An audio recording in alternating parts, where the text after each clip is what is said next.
Տեխցենու առասպելը։ Հնում Հայաստան աշխարհում որքան մարդ կար, այնքան էլ տեխցենի էր աճում։ Եթե որևէ տան մեջ մանուկ էր ծնվում, հայտնվում էր գեղեցկության աստվածուհին, աստղիկը։ Եվ որպես աչքալույսի նշան, տեխցի մի կորիզ էր գցում նրանց դրան առջև։ Դրանով նա շնորհավորում էր նորածին երեխայի ծնողներին ու բոլոր հարազատներին։ Նորածնի հայրը կամ պապը տնկում էին այդ կորիզն իրենց այգում։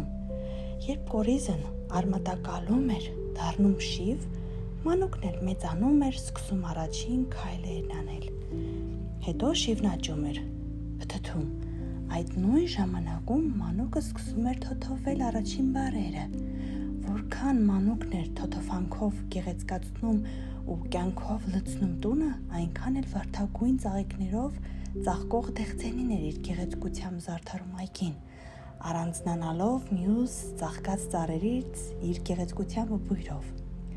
Գեղեցիկ էին և տեխցենին, և մանուկը, չէ՞ որ գեղեցկության աստվածուհին էր կապ ստեղծել նրանց միջև։ Մանկան խոսքը շնչավորում ու բուրում էր,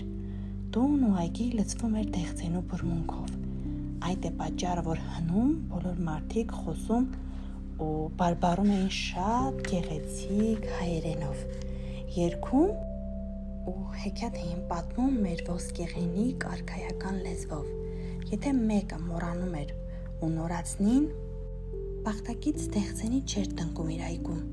Հայաստանում պակասում էր մի պճեղ բուրմունք, մեր պերճ լեզվից էլ մի քաղցրաղունջ բառ։ Ահա, սիրելիներս, ես այսօր ձեզ համար ընթերցեցի Տեխցենու առասպելը։